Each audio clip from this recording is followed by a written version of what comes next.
Welcome back to A Fresh Story, the podcast where we have conversations about brave decisions to start over again. I'm Jenny. And I'm Olivia, and we're so glad you're here today.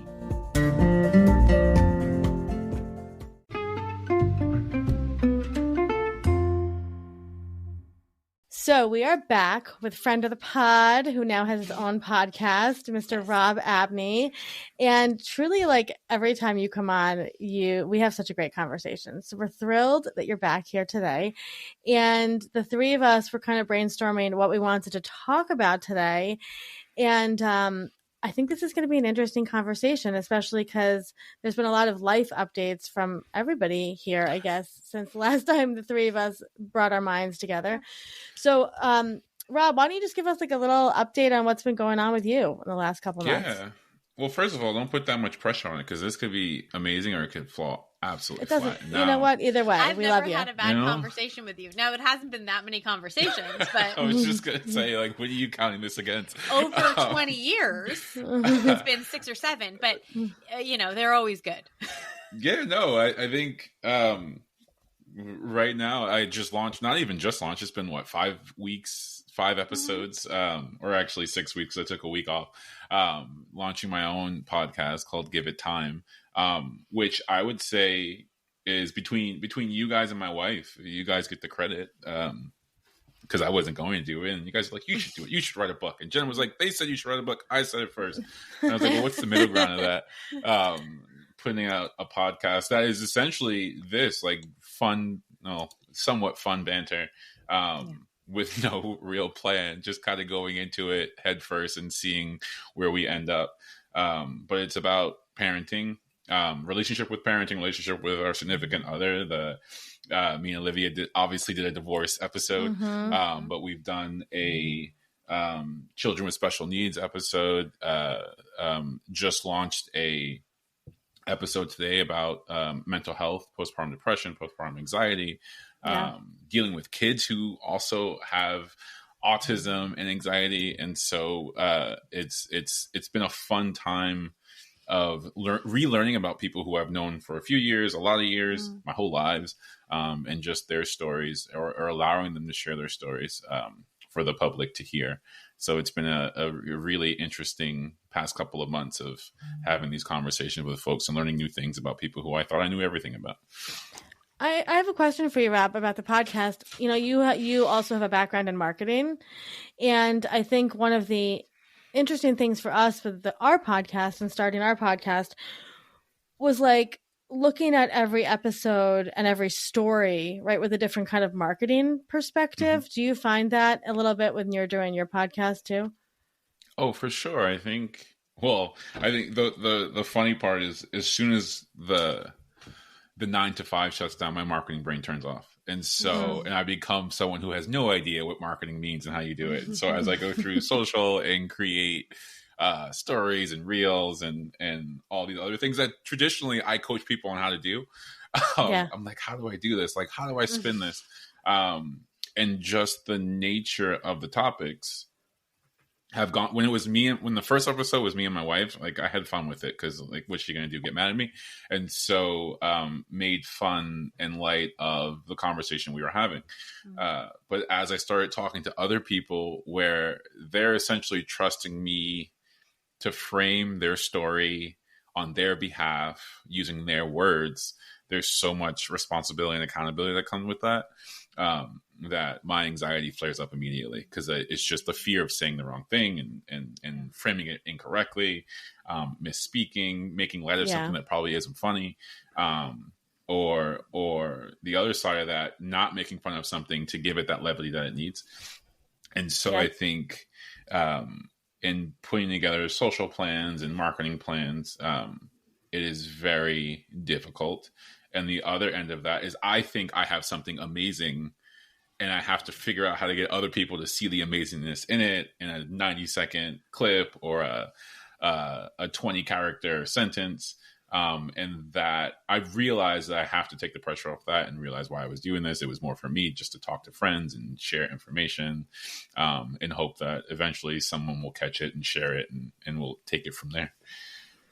Yeah, it's a whole different kind of ball game when you're carrying somebody else's story in your hands, right? I mean, and I'm the same way. I think a lot about how the story is going to be interpreted in the world, and are the people going to be happy with it? And yeah, it's a lot, but we love Give It Time, and I can tell you, I got amazing feedback from my episode. I had a lot of people that listened to it, and they really loved the conversation. So you're doing great, and we're really proud of you. Appreciate it. Jenny, would you like to give a little update since we last talked to Rob?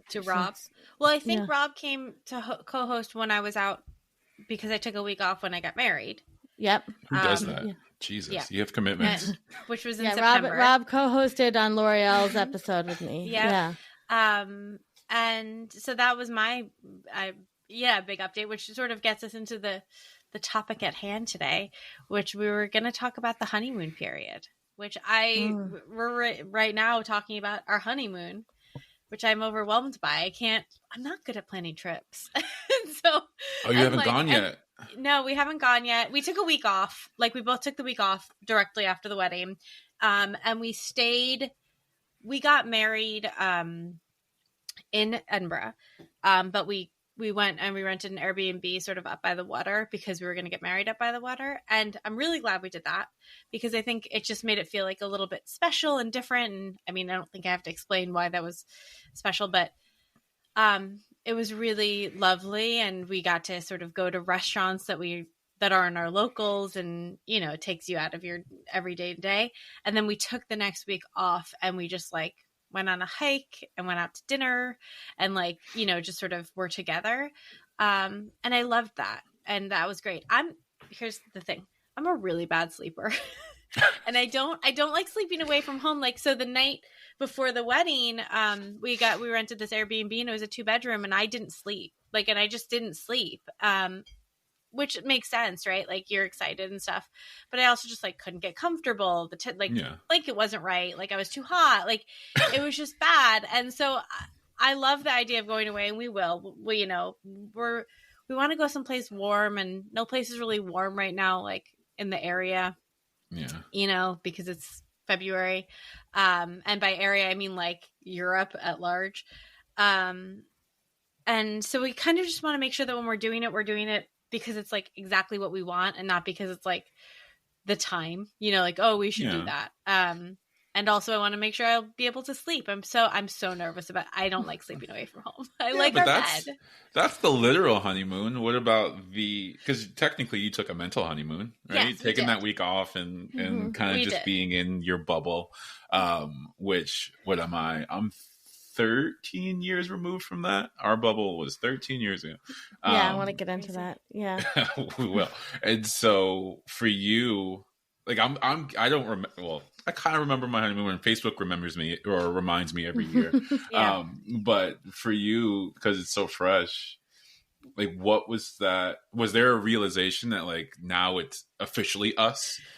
Yeah. So lots of good questions. It brings up a lot. I always say, like, I found it really interesting to marry Thomas because I'm glad I wasn't looking for the relationship to change, because I love the way he loves me, you know, and nothing felt like it changed. What felt like it changed was the depth of field.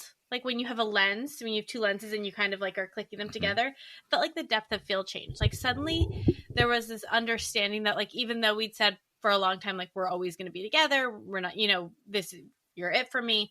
Suddenly it was like, no, this is really it. Like, you know, like, in a good way, it was like, oh my God, like, really. And so that was really different. We had a very interesting thing that happened that week, which was that we went on this hike. And I have a lot of anxiety around hiking. My ex was like a really big outdoors person, and he wanted me to be that person, and I just wasn't.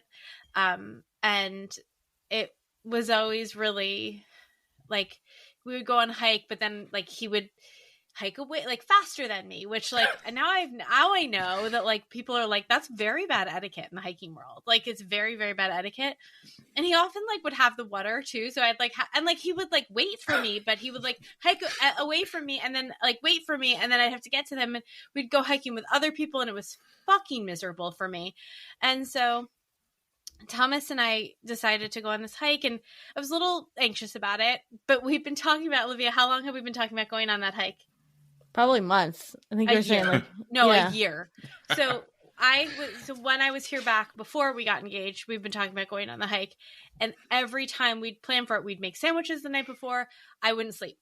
I just wouldn't sleep that night, or he wouldn't sleep. Like it wasn't always me. It was like, it was always one of us. Like one of us was always just not up to go on the hike, and every time he'd be like, "I don't care about the hike. Like I just want you to be happy. Like do not worry about it." And so we finally like got our shit together and we went on this hike, and it was a comedy of errors. Like the bus let us off a stop too early because it wasn't going to that stop. So we had to like cross like a highway. And then we couldn't find the trailhead because there was construction. And the thing about hiking in Scotland versus hiking in New York, which is hiking in New York is beautiful. It's very tree covered. And so you're kind of hiking through the woods. In Scotland, you're hiking on like up a bald mountain, which works for me.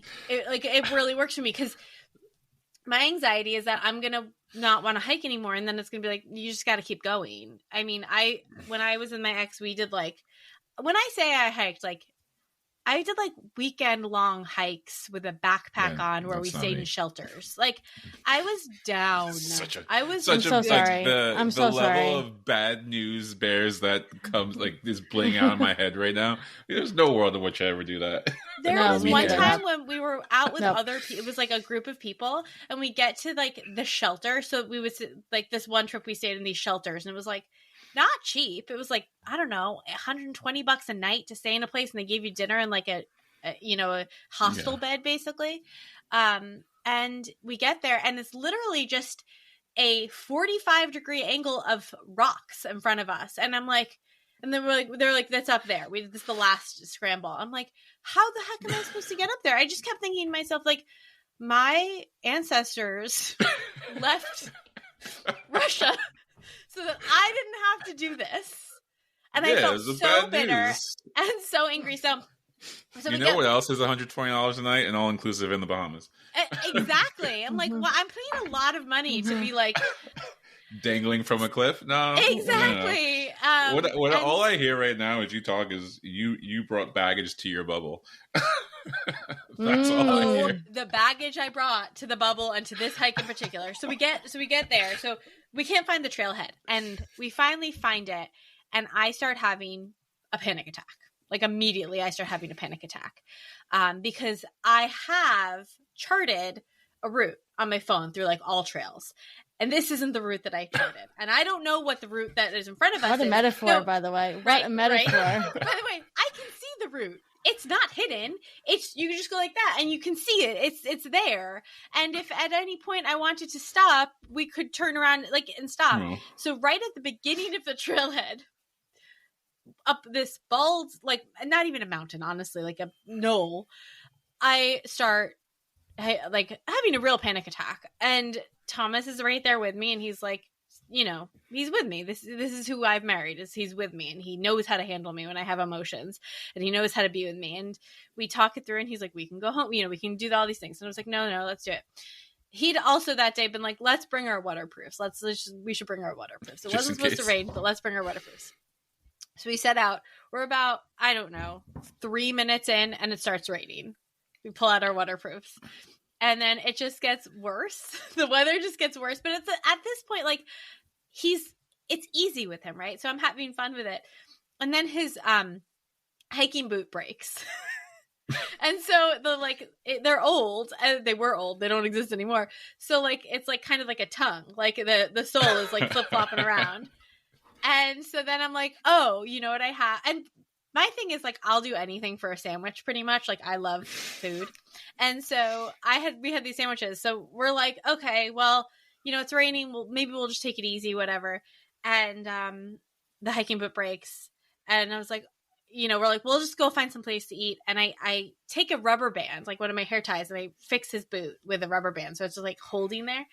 And then we're like going around, we're trying to find some place to eat. And then the other hiking boot breaks. And very unprepared, it sounds like. It was just it was like the most ridiculous day.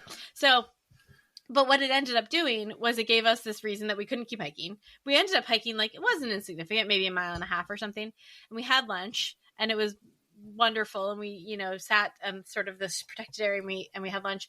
And it started allowing me to reframe the narrative around that, because hiking isn't wildly important to Thomas, but he loves this country and he loves being outside, and I love walks. And so if you just tell me I'm going on a walk, I'm pretty happy. But it reframed it, allowed me to experience it in the sort of different contexts, country wise too. And so that really pops out. And then we went back to the pub that was like at the base of the mountain and took a nap together on a couch.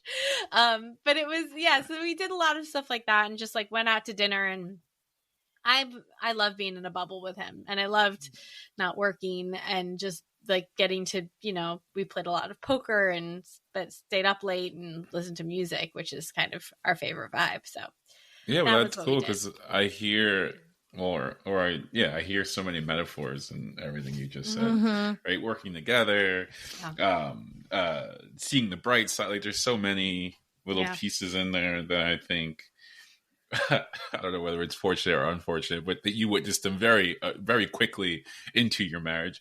But I think, and not to pivot the conversation, but looking at, me and Jen have been married for 13 years, known each other for 16 years. The number of times that we've had to kind of depend on each other, it doesn't get any easier. It just, there's more, the longer it is, the more opportunities to have to find a hair tie and figure out how to MacGyver something. By the way, I fixed the other shoe too. I mean, it was ridiculous. The shoes went in the bin directly after. I have a question for you, and you don't have to answer it. So I remember when you got married, because as we've discussed, Rob and I went to high school together. And I remember when you got married, we were young. Yeah. I was very young. Yeah. What was that? Why did you want to, I mean, I get it. If you've seen Jen, like, you understand why you want to lock it down. Pure aesthetics. That's all. It's just her face. I mean, she seems wonderful. So like, I get it. But like, that wasn't what people were doing. And I know that the guys that you were hanging out with are still not, we're not doing that. Yeah, no, so I met her, I was 20. I told her I was 26, I think. Oh my God. How did that, wait, back up. So when did she figure that one out? She still doesn't know, does she? I don't remember. Well, no, she figured it out fairly quickly. The way she tells the story, it took months and months, but like 2 weeks later, she figured it out. Or I think I just told her. But I don't remember if she told me her age and I was like, I got to come up, or if I just made up on the spot, assuming that she was older. But we got married 3 years later, 2.5 years. Well, actually, technically 2 years later, we got married at City Hall, and then we had another wedding for everyone else to let them celebrate a year later. And then a year after that, our first kid was born. So we and as she pops in because she heard her name, we decided, or actually, I decided I wanted to marry her because I loved her. I think the first date we went on was 2 days after we met, and we went on a date every day after that. Yeah. And I kind of disappeared from my entire circle. I was just with her. And we have since been together almost every single day since, for 16 years, which has its ups and downs. And so we had 2 honeymoon periods technically, because it was the first, which I think everyone, when they start dating, they kind of are absorbed with the other person, and we were around each other literally every day. And then we got married and went on a literal honeymoon. And I would even say when we had Lou, then we had another honeymoon, like the parental honeymoon, and all of it brought baggage, right? Our previous lives kind of intersected, and the reason why I brought up this topic is, for me, the honeymoon phase is a very interesting one. And I think we only look at the bright side of it, being infatuated with someone. We don't look at the dark side of it, of being completely annoyed by someone else and having to fight those two things, those two thoughts of I can't wait to see that person, and also I wish they would leave me alone. There's a lot of that, and so the looking at it, even now, we are literally home next to each other. I work from home, and she's always home, so we're literally around each other all day, every day. And then the kids coming home from school, or that is that separation at break where we get to focus on something else. But I would say we have these mini spurt honeymoons every so often. Yesterday, we were around each other all day. We were having the time of our lives. The day before, I couldn't look at her. I was like, I need to be doing something else, and you should go do something else too. And so there's these ebbs and flows of being completely taken by someone, and then also like, why don't you go for a walk by yourself? And we live through it. Like we always come back to some neutral ground at some point in time. But I would say the fun part of starting when I was young is I had a lot more energy, and was willing to give her as much energy as she needed, and she did the same. And as we get, if I would have gotten married now, I don't have the patience for anything or anyone. So who knows what, if we went on a hike, what that hike would look like. I mean, probably, like, the thing is though, right? It's that reality doesn't exist. And so who you'd be now if you hadn't married Jen at 23, big question mark, right? Yeah, for sure. And it's interesting because I met Thomas when I was 22 and he was 31, and we did not start dating then, obviously. And I, like, when we talk about it, we're both like, it would have been a mess. Like who we were at that age, at those ages, like it would have been so romantic, and we would have probably loved each other then, and it would have, both of us were not ready. So like whatever would have happened between 23 and 36, if you got married now, like I think I've had to take a lot of inventory of, you know, of what went wrong in my last relationship, and what part of that was my responsibility, you know? And it was none of it. No, none of it was my responsibility. No, but like what, you know, how I could have, sort of how I played into it, how I allowed it to happen, what I allowed to happen, all of those things. You just come out of it a very different person. I am grateful personally that Thomas is tired. He's already done his skydiving. He's already done his party boy days. Like he used to work like 2 jobs and be in a band. I'll take the tired version. That works better for me personally. I have a question. No, I get for that Rob. because I was just to jump on that, I have to walk back what I said, because I was a complete mess at 20. Yeah, like a complete mess. Yeah, right. And so if you ask her, she had multiple honeymoons of meeting me giving her the version that I needed her to see so that we could move on and into whatever relationship we're going to go on. Me realizing I was a mess and kind of bringing her into that mess for a little bit, and fixing that part of myself, and her getting to see the new and improve me, and live through that honeymoon period. And then so it just kept reiterating, right? So there's multiple of them that we all lived through, and we're still here to tell. Wait, and I have 2 things to say to that. Sorry, Olivia. Is that one, it reminds me of that Esther Perel quote of like, you will fall in love with the same, if you do a relationship well, you will fall in love with the same person over and over again in different versions of them. Right. And it's this constant love story. And then I saw, do you know Dan Savage, the sex columnist? No. He's great. I was telling Olivia, I've been listening to I listened to his podcast probably like since I was like 20. I don't really listen to it anymore, but I'm so familiar with his voice. And he was talking about how the construct of the relationships are a construct between the 2 people that are in the relationship, right? They don't really exist except for the fact that 2 people get together and say, let's pretend that this thing called a relationship exists. And when we enter in a relationship, we put our best foot forward and we pretend to be who we want the other person to think we are. And in the best case scenario, that is met with empathy and understanding. And then we get to strive to be the person that we pretended to be. And so it's this idea of like, you make me want to be a better person. It's like, you make me want to be the person that I told you I was in the first place, you know? And I think in big ways and small ways, that's true. And without it being a lie, right? Like, it's not that I came to Thomas and I was like, I'm totally emotionally healthy and like, I'm never going to have to go to therapy and like, I'm great. You know, he knew I was in therapy. He knew all these things about me, but you put your best foot forward and you're your most romantic, flirty self at first. And then you get to decide if you want to live up to that persona. That's a whole other thing, right? Yeah. Like figuring out if I am adult enough to want to actually live up to that persona. Yeah. Or if I really just don't give a shit. So this brings me to my question for you, Rob. So you didn't grow up with parents who were married.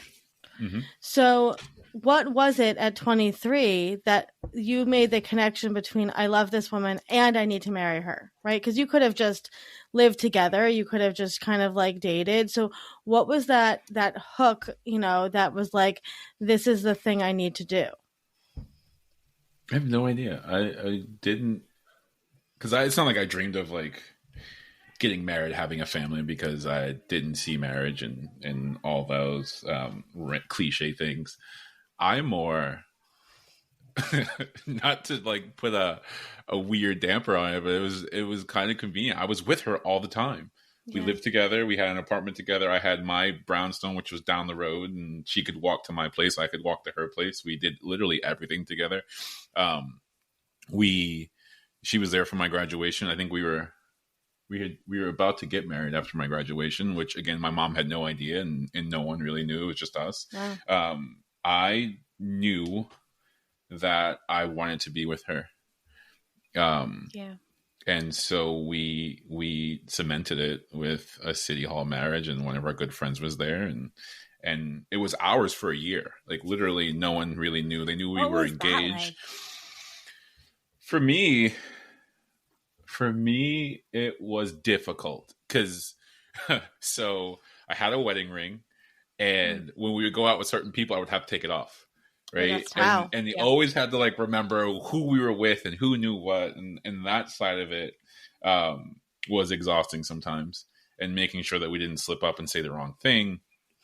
But it was our thing, and it was our bonding moment of living the lie together. And making sure that we were always on the same page about what we were doing. And I think for all of the weirdness in that statement, it also helped us to depend on each other and protect each other. And so lots of good things came out of it. But it was a wild time to be 22, 23 and be married and going out with friends who didn't know and who knew we were dating, but still doing typical boy stuff. Right. And me kind of having in a world where I at that point had very little self-control, having to have self-control because I made a promise and I had to honor that promise. So it was a wild time to be alive and to be married to someone who was older than me and had her own successes and her own things going on and us, because I was a big what's the word? Like just put a light on immaturity, because she had done so much by the time I met her. And so being around, because she's older than me, so being around older people and her and them knowing what she had accomplished and them turning to you and go, oh, what do you do? And I'm like, oh, well, I just graduated. That's what I got going for me, right? There's a lot of talk about being a man. There's a lot of doubt and anxiety around, am I good enough for her? And at this point, it was too late. We were already married, so you get what you get, and you don't get upset. I remember when I got married feeling like there was like an identity shift, right, to like becoming a wife. And I got married pretty young too. I was 26. And so did you feel that, like, especially I think of like the ring as such a physical manifestation of like, now you are a husband. Like, did you have a moment, or was that like gradual for you? I think I struggled with the idea of being accountable to someone else. And so Well, because for all intents and purposes, I was the youngest, and so my mom let me do whatever the hell I wanted. I was with my friends, we were constantly doing things, and then I met someone who I actually, and this goes back to something you said earlier, I put a version of myself in front of her that some of it was true, some of it was totally made up, right? And so I had to now live up to that piece while still wanting to be my own person and keeping my independence and so on and so forth. So it created a lot of difficulties between our relationship because I chose to be with someone, but then also still wanted to be my own thing and had to live up to something that I said I was, which I actually wasn't yet. And maybe I would be there at some point in life, but at 20, 21, 22, 23, I wasn't there yet. So that caused a lot of arguments. And so when you talk about the honeymoon, our bubble kept popping because I wanted to do something on my own. I didn't want to have to ask for permission. And that's how I saw it, is I had to ask her for permission, as opposed to just letting her know, hey, I'm going to do this and I'll see you later. And we'll be, which I think a lot of couples achieve that. But for the most part, I had difficulty with that because in my mind, I was, and again, her being older added to that dynamic, but I was asking her for permission. And in my mind, I made it up as she's older than me, so I have to ask. I told her that I was this kind of person, so I have to ask. And what bred out of that was lying and keeping it from her. And so again, the bubble kept popping, and then we'd have to blow another one and jump inside of it. And it was difficult to navigate being a grown up while also still pretty much being a kid. And then I had a kid, which right, like throws it all into another space. So there was a lot of back and forth and up and down and spinning, and it was chaotic, absolutely chaotic. And again, I can look at it now and see the chaos and see it for what it was and explain it in a very PG way. But in the moment, it was fiery. It was destructive. It was a lot of different negative words, not the positivity I spew today. Well, yeah, and I think like there's such a like you said this before, Rob. Like we always see honeymoons as like this positive, right? It's like this golden time, right?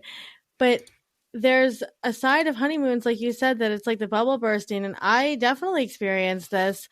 And there's a fear there, right? There's like a huge like, oh shit, what did I do right here? Like this isn't maybe the person I thought I was marrying. And I distinctly remember even being on my honeymoon. We went to Colonial Williamsburg, as the kids do, for our honeymoon. The sexiest place in America, you know? Yeah. And I remember feeling we were walking at night. And I remember walking back from one of the restaurants or whatever. It was dark. It was pitch black, you know, in Colonial Williamsburg. And looking back there's no electricity. There's no electricity. And looking back at this person that, you know, we lived together and I thought I knew him, and being like, do I actually know this person? Or like, you know, and it was like a really scary feeling of like, I just committed myself to this person, and they may not be the person that I thought. I was right, by the way. He wasn't. Mm-hmm. But like that's the end of that story. Follow that instinct. But even so, like, you know, I think like I guess my point is like there is a dark side to the honeymoon period, and it can really shake you up. Did you experience those? But also, I guess my second question there is like, you did stay committed, and you guys have worked through all this stuff, and it's so beautiful to see that. So like, I guess first part of the question is like, was there a dark side there that you got very like, oh no, what did I do? And B, like, what do you think has kept you guys blowing those new bubbles this whole time? Yeah, that was my question too. Like, how have you found a way, like as somebody who I've been married now for 5 months and you've been married for 13 years, like how do you keep that spark alive? Like, how do Come on, Rob, tell us the secret. Yeah, tell us the secret. Why? So two parts. So that first question of wait, what'd you say? The oh shit moment. Like you ever had that moment of like the oh shit moment? I don't know. Yes, I absolutely did. But I realized that she had them more often than me and still remained committed.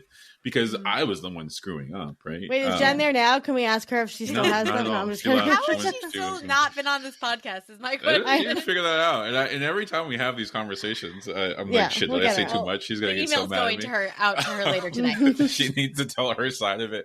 But yeah, no, I was the problem, not her. And so the oh shits were more, well, the oh shits were more me saying, oh shit, did I screw this up? Yeah. And I the other part of that is I'm very charming, so I just charmed the pants off of her and said, "Don't worry about that fire over there. Just stay over here." Yeah. But we've remained committed through a lot of ups and downs. And I would say she's remained committed to me because, and I'm absolutely putting words in her mouth, but she absolutely loves me without a doubt. And I don't always know, and I've said this to her, I don't know if that's a good or a bad thing, right? Because at some point, like, the armor chinks and the sword gets through there. And no matter what, she's been by my side. And so for better or for worse, I've maintained that I owe it to her to be by her side no matter what. Now, luckily for me, the baggage isn't the same, right? My baggage is much heavier than hers is. So it's not very hard for me to remain committed. But I say that laughing, but it's an absolutely serious comment. But I think for us, we were actually just talking about this today with our youngest having a temper tantrum, and it's practice. It's literally knowing that we're going to slip every single time, but as long as we get back up and try and go a little further, then that slip is okay. We talk, we digest and dissect a lot of these things now as actual adults. Because before there was just lots of yelling and screaming and fighting, and now we can actually have normal conversations and figure out the solution as opposed to just recounting what happened. Right. I have a question, though, that goes from that. So I was actually, one of our friends, Laura Danger, is writing a book about relationships. And she asked me for some quotes for the book. And one of the questions she asked me, I'm going to ask you, which is, can a couple have a fresh start together? And what does that look like? Yeah, it's incredibly difficult. There's no secret. I had my bouts with drugs and alcohol. And so that if talking about a fresh start and thinking about those behaviors and then something coming up now, or let's say a few years ago, that reminds her of those behaviors and her immediately wanting to go, well, this is what you used to do. And I'd be like, well, that has nothing to do with the conversation right now. But in her mind, it absolutely did. And it took a long time for us to be able to have a fight or an argument or a disagreement now and not bring up 13 years ago or 9 years ago and the incident that happened there that's still fresh in our mind. Because then what we end up arguing about is something that we can't fix from 13 years ago. And then we completely forget what we were arguing about in the first place. And so it took us a long time to get to that, to be able to have actual fresh starts, where we say we forgive, say we not forget, but we will choose not to remember, and then actually honor that.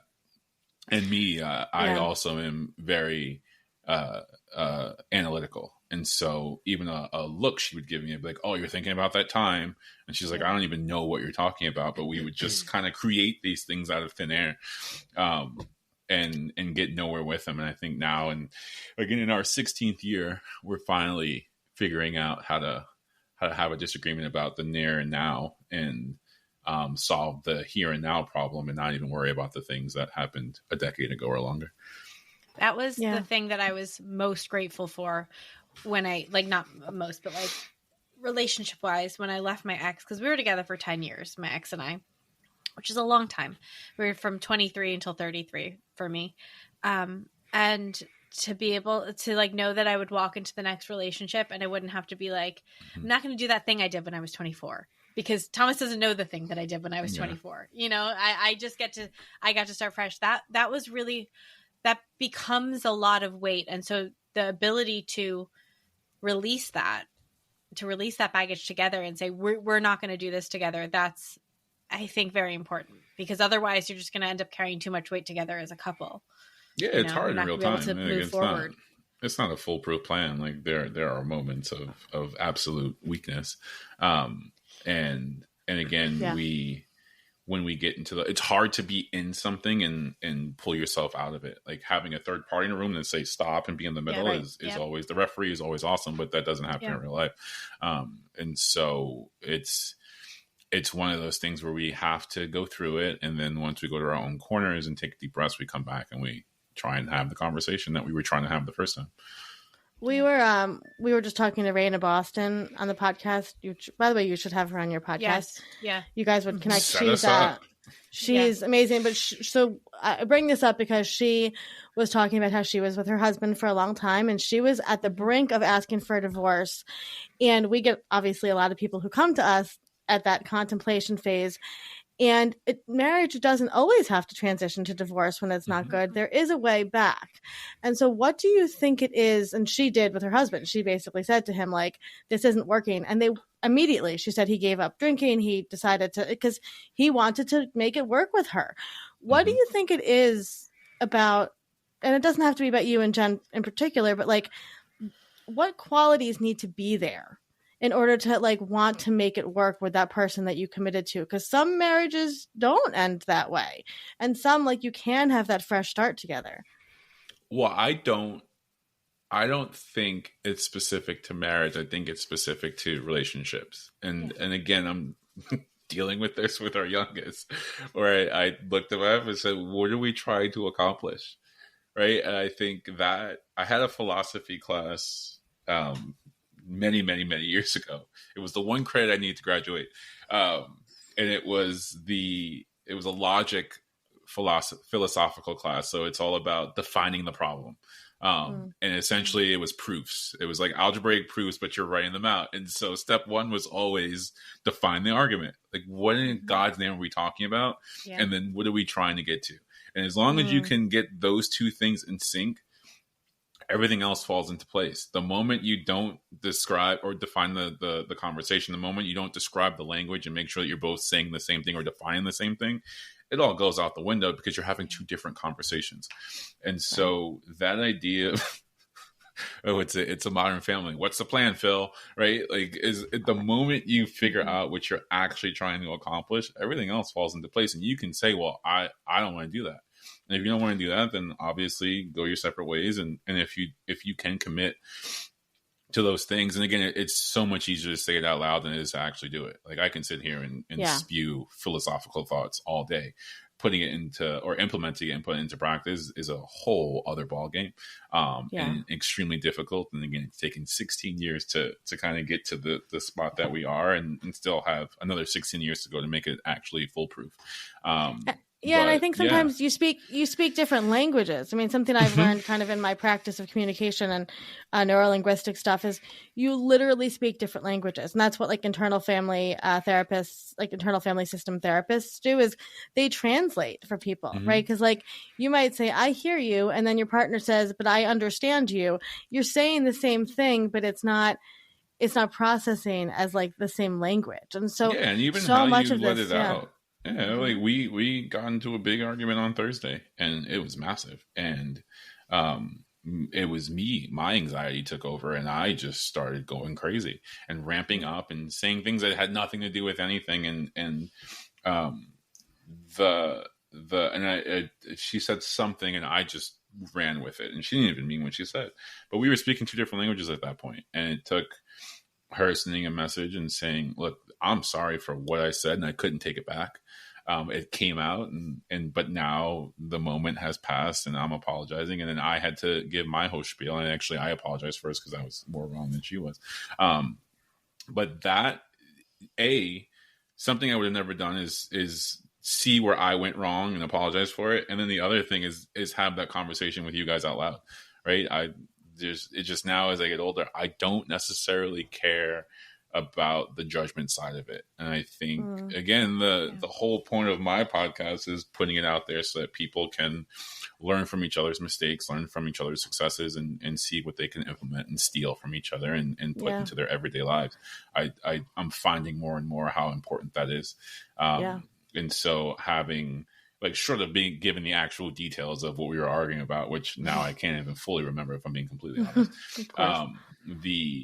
The idea that there can't be a fresh start, I think is a bad thing to go into your lives with. You have to be willing to forgive yourself, forgive other people, especially someone who you said you were committed to. Now, when you forgive, it doesn't mean everything goes positive. Like the outcome could still be divorce or separation or whatever it may be. Yeah. But the ability to kind of be in agreement on that is I think step one, and then all the other steps kind of fall into place. Yeah, it's interesting. Go ahead, Jay. I think you also genuinely have to believe, like you said, that Jen loves you. And I think that is a very meaningful sentence and meaningless to a lot of people. Like when I was in my last relationship, when people be like, well, does he love you? I'd be like, yeah, sure, of course he loves me. And I don't think until you feel that kind of love that you're obviously getting from Jen, that you're like, yes, she loves me, and you can sort of like feel it. It feels like this other, like this physical manifestation. It feels very real. And so through that, because she loves you and you know that, and also because you know her very well, you have to assume the best intentions from her. And so when everything's calmed down and you say, okay, you said this thing and it set me off, but I know that you weren't trying to hurt me. I know that your motivations are pure. And I think that if you can't sort of level set that fresh start is not going to be, right? If you can't say, or your motivations were fucked up, but you were trying to hurt me because you were in a place of pain, right? That's also something. But that ultimately their motivations and their intentions with you are good. Like, I believe relationally across the board, if you can't assume somebody's good intentions with you, then you shouldn't be friends with them. Like, that's a dangerous person. As you were talking, I remembered what we got into an argument about. I have high cholesterol. And I made toast and I put a shit ton of butter on it. And she came in and she was, I know, butter's delicious. And she came in and she was like, you don't need that much butter. And I was just, in my mind, I was like, stop telling me what to do.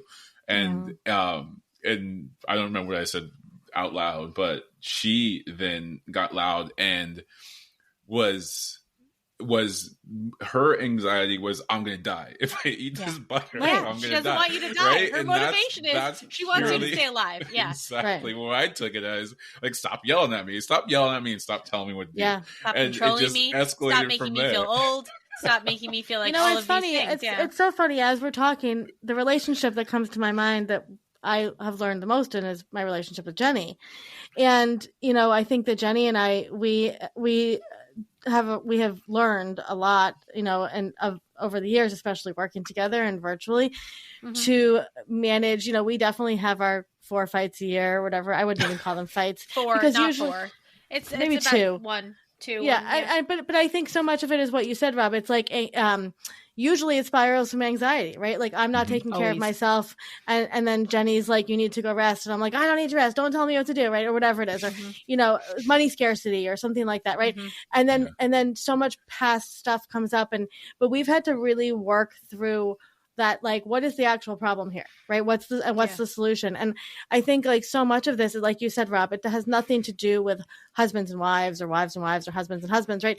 It has to do with, like, the human to human relationship. And, like, you have to do this with friends, right? And with business partners. And, I think every relationship needs a reset sometimes, and to really, like, take a step back and say, like, how are you functioning as a person, and how can I support you? And are you supporting me in the way that I need? I mean, Jenny's learned a lot about supporting me as somebody with ADHD, and we don't function in the same way at all.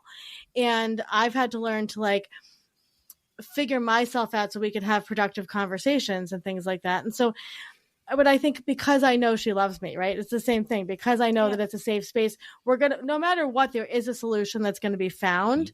It's just a matter of getting there. Yeah, no, there's always a solution. And I think, again, it's much easier in a calm state to see the validity in your words and say, yeah, I can absolutely take it for what it is, and realize that it's impassioned because she loves me. In that moment, all bets are off, and hopefully I can rely on my training and get through that moment. But sometimes it doesn't work. Well, before we let you go, like if somebody's listening to this and they're like, I really love his perspective on this, what would be something if you were to, I don't know, just some wise words. If somebody's in a relationship, maybe it doesn't have to be marriage, but a relationship, and they're looking to kind of like have that fresh start a little bit, what would be just like a step you could take yourself in that positive direction? Yeah, as simple as it sounds and as cliche as it sounds, it is all about deep breaths and taking a moment.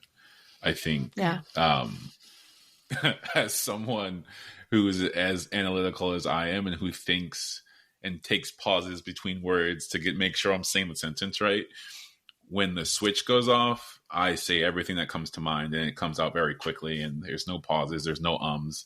And so I think taking a moment to hear the words and be honest and go, this is what I heard.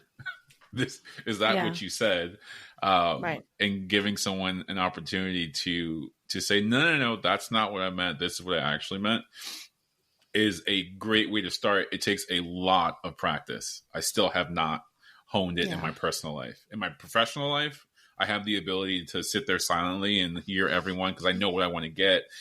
But as soon as I walk out of my office and into the real world of life, I don't have that same ability, and that's what I'm practicing.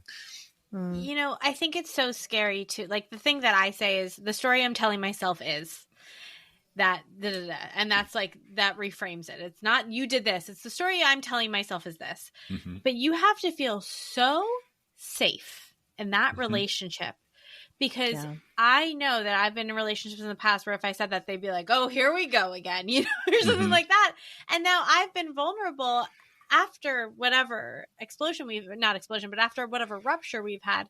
I've been vulnerable, and now I'm met with not kindness. So it's like that safety has to be there, that security, that trust has to be there, that you are going to be well received. But this is what I heard, or the story I'm telling myself is. Yeah, it's all communication, and communication brings it on to neutral ground. It doesn't have to happen right then and there. I think that's the other side is, the advice is be honest in that moment. And sometimes it's like, wait 3 hours and then have that conversation and say, this is why this all happened. This is what I heard, or this is what you said, and this is what set me up.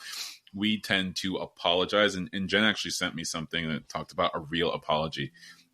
We tend to say, sorry that this happened, as opposed to, sorry that I said this thing which caused this, like giving it the full explanation. We kind of, and I'm guilty of it. I just want it to be over with. So I just want to move to the next moment. So here, I'm sorry, and I meant it, and I meant it. So let's move on. And it's not always that simple. Sometimes we have to use a few more words to articulate exactly what we're sorry about, exactly what hurt us, what set us off, what it reminds us of, what it brings up. And again, it's a process that I think we all work for the rest of our lives to try and conquer. Yeah. I don't think it'll happen just because I say it out loud. It'll take some time. Well, speaking of time, giving things time, can you remind us again about your podcast and where people can listen? Yeah, the podcast is Give It Time. You can follow me on @GiveItTime Podcast on Instagram, and Give It Time Podcast on Facebook. And then it's on Spotify. Just search Give It Time Podcast. It comes up. We're in episode 5. They launch every Tuesday at 9 a.m.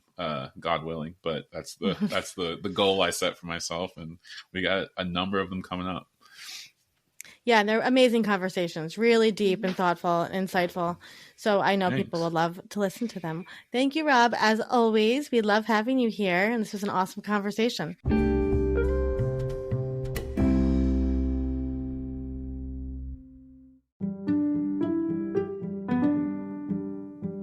Thank you for listening to today's story. We're always here, and we're so proud of you. A Fresh Story is produced by Fresh Starts Registry, the first and only platform for everything you need to begin again. You can read the show notes and learn more about today's episode at afreshstory.com.